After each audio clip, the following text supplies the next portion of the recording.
Joseph de la Capelle, catholique et légitimiste. Je voulais parler aujourd'hui du providentialisme. Donc j'avais parlé de la légitimité, l'orléanisme et le survivantisme dans ma première vidéo. Donc vous allez sur vidéo sur mon site et vous allez tout en bas et vous trouvez une vidéo là-dessus qui reste valable. Et donc j'en profite aussi pour dire que toutes mes vidéos dans le temps et l'espace, quand j'ai écrit, je sais pas moi, il y a 3 ans, perspective pour la légitimité française, ça reste toujours valable, quoi. Ou aussi des événements qu'on a vécus par rapport au Covid, etc. Ce sont des choses qui restent valables. Parce que je remarque que, en fait, ce sont mes dernières vidéos qui sont pas mal vues, mais les autres vidéos sont un peu laissées de côté. Et puis il y a des choses sur le prince et tout qui sont intéressantes. Enfin voilà. Donc le providentialisme, on le retrouve pas mal dans nos milieux, surtout catho, on va dire, traditionnels.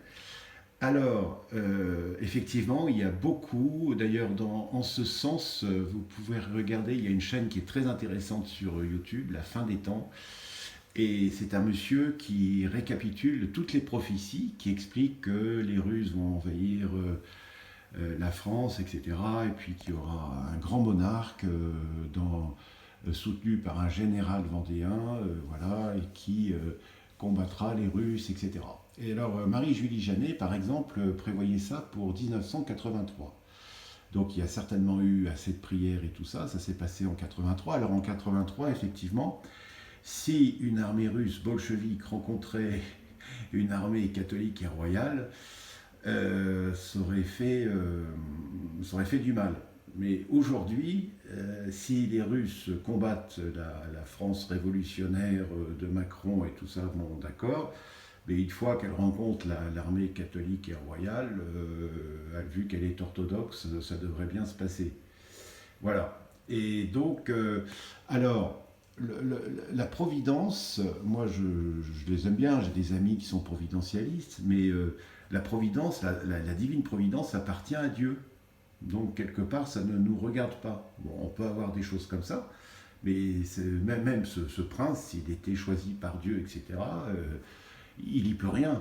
Et il est certainement profondément légitimiste. Et ce qui marquerait d'ailleurs que ça se passe bien, c'est qu'il respecterait énormément Louis XX.